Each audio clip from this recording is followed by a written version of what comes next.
lẹ́yìn òjì mo kí gbogbo yín káàbọ̀ sí orí ìkànnì Orísun TV.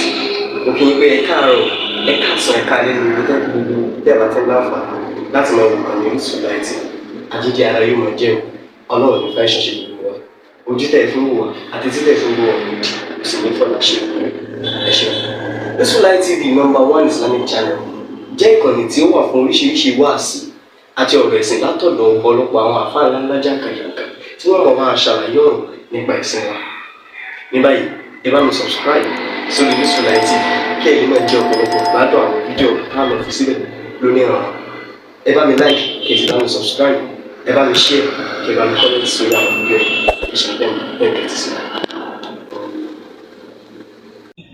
Àwọn ilé kan máa tàbí pé kí a rẹ̀ kábà ṣẹlẹ̀ nílẹ̀ ní máa káàkiri wà tó dàfà wa. Àwọn èèyàn tí ń gbé ìgbẹ́ta ìgbékù ní wọ́n ń gbé o. Àfà wa àpàtẹ́rà ọ̀rẹ́ mi pọ̀ lórí fẹ́ ìgbẹ́rẹ́. Nítorí inú ìpínlẹ̀ àwọn ni wọ́n bẹ̀rẹ̀ pẹ̀lú kí lọ́sọ̀ọ̀sì ká mú tọ́lá àti àlọ́sàn àti lóru. Àfáà Akínwùmí, àfáà Akínwòlú, Adéwòlú, àwọn bàbá wọn bẹ̀rù wọ́n jẹ́ àfáà ọgbà bí bàbá wa Suleiman Adéníyàwó, bàbá àmì ìdàgbà ìlú wọn pọ̀ mẹ́rin bàbá ìyẹ̀kí jẹ́jẹ́. Ṣùgbọ́n tí mo ní wọ́n ọgbà ìwọ̀n tí wọ́n tó wọ́n bá tó fi sáré ọ̀sà, fi sáré ọ̀sà bèrè báyìí nàkàdà ẹ̀sìn ìfowópamọ́ fàmílì. Táwọn kò sí tòsí ọjọ́ ẹ̀mú ọjọ́ ìṣòro àwọn ọmọ ayé àkúrò wa àwọn ìyáàrí ìlú àwọn wá tí wọn nígbà ní wọn jọ ẹkùsẹ fàlàfíà nìdí tí wọn bá ti báyìí àtìgbà tó bẹ́ẹ̀.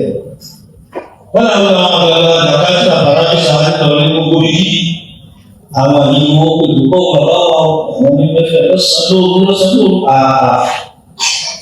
àwọn sàdúrà fún àmọ́ wa ò ń bẹ báyìí wá tó wà àti sọ ṣùgbọ́n báyìí tó yẹ bóyá bàbá máa ń ṣe òkìkè àwa kàn wọlé pé àti fúri lẹ́bi láti ṣe láì àwa láti ṣe láì bọ́dà ọ̀gá máa sọ yẹn lórí tó fẹsẹ̀ ní sùdáàní kan gbóyà sẹ́rí tó fẹsẹ̀ ní àti àwọn òṣìṣẹ́ ọlọ́run kùsàdánì tí ó jíṣẹ́ àgbọ̀rá rẹ̀ lórí o.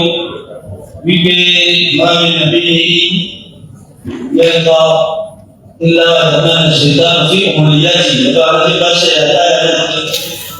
Fàyà sọ́kùnbọ́ yẹn ti ṣàkà. Bàbá àṣánná ní Rasulẹ̀ wàlá nàbí yẹn ilá tàmánà àlùkò ṣètò fi òmìnirí. Kò sẹ́ni tí ó gbé gbọ́dọ̀ lọ́wọ́ láti fẹ́ síwáàsí àwọn bàbá àdáni máa ń ṣàtìkì púpọ̀ ọ̀pọ̀ àṣìlú. Oríṣẹ́ láti rí, gẹ́gẹ́ wọ́n mẹ́ta ló wọ́n mẹ́ta ṣe òní ìṣe. Bí máa fà kí ọlọ́run ẹ̀sẹ̀ wá fún ayé àgbà láti ṣe. Sọ́mọ́ yìí kí wọ́n ayé àti ọlọ́run àtúntò sí. Kò sẹ́ni tó rí bẹ́ẹ̀ afárá adápàtẹ́ àdáni àkóso àwọ̀ abẹ́rẹ́ ọlọ́run. Nígbà tó tó dé ní ìdílé lọ́wọ́ bàbá. Bàbá kan sí ìṣòro kẹjẹ lọ́wọ́ bàbá ní kí wọ́n sùn. Àwọn náà nàá tọ́ra lábẹ́ fún kí wọ́n náà fẹ́ẹ́ ṣẹ̀ṣẹ̀ dé ní àtiwáyà ìrìn sọ́nà. Táwa àdúgbò lọ́nà lọ́kọ́ bàbá táwa àbí tí ọ̀dà àdúgbò. Ẹ̀dá bàbá èmi ní sọ̀rọ̀ àwọn bàbá tí a fẹ́ gbà. Láti sọ àwọn fídíò kọ̀ọ̀kan nígbà ìbẹ̀rẹ̀ sáàtì wa. Sùdáàmì orúkọ fẹ́ dá gbọ́dọ̀ mọ́ ìgbàsí mi o. Ráyè mímọ́ ní gbogbo ayé àwọn ọlọ́run ṣe ẹni ọlọ́run ṣe láti mọ́ dára títí dé lọ́kà àti ọ̀sán.